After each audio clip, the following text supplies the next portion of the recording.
The pain is not lingering. Alrighty.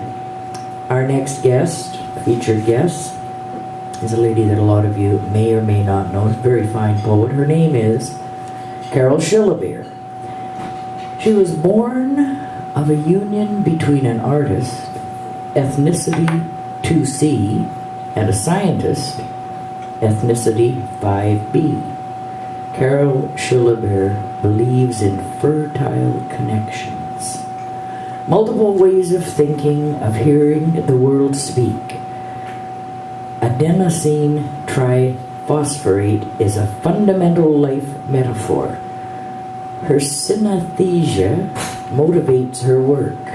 Her poetry and or images and or sound files have appeared or are forthcoming in Room, The Malahat Review, Ditch, CV2, Counter-Example Poetics, In Parentheses, Freefall Magazine, and there are others.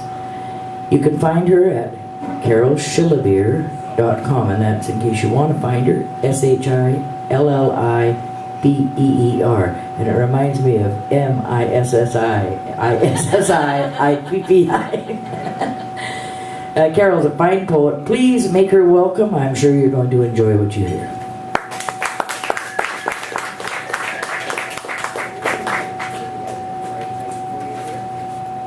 It'll be fine.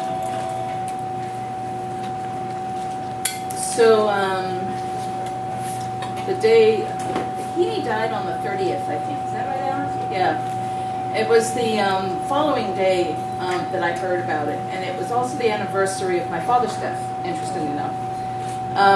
And so I was at a coffee shop on Main and Broadway, and I had gone there specifically to pull this reading together so that I knew what I was going to talk about. So the consequence is there are a lot of poems in here about fathers, which means there are a lot about pain and death and key stuff. So sorry about that, but that's what happened. You can blame it on Heaney and my dad. So the first poem, these are all new, I don't think I've read any of them here, is untitled. For his daughter, Harry would give Sunday morning.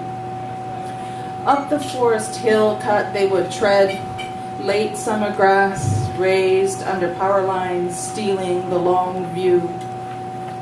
That blue cape of sky at hill's crest, pulling the girl past a forest garden, unwitting, onto the downhill slope to the road, wet plimsolls and brown buttoned jumper. From the cuffs, the girl's finger pointing this one and that, trees identified by name, sycamore, he'd say. And she'd not know if it were true. Not till long past that blue crest past home and Sunday mornings. Years later, hospice call and plane flying south out of the blue, the daughter gave the last Sunday. Patios, banana tree, leaves fizzing brown in the shadow of the concrete wall. The bedroom door open to the trees dying. Out from under the white sheet, his feet, yellow-horned nails, arches curled, pushing out the last, flexing. His daughter pointed down. Sycamore, she said. It was not a good relationship.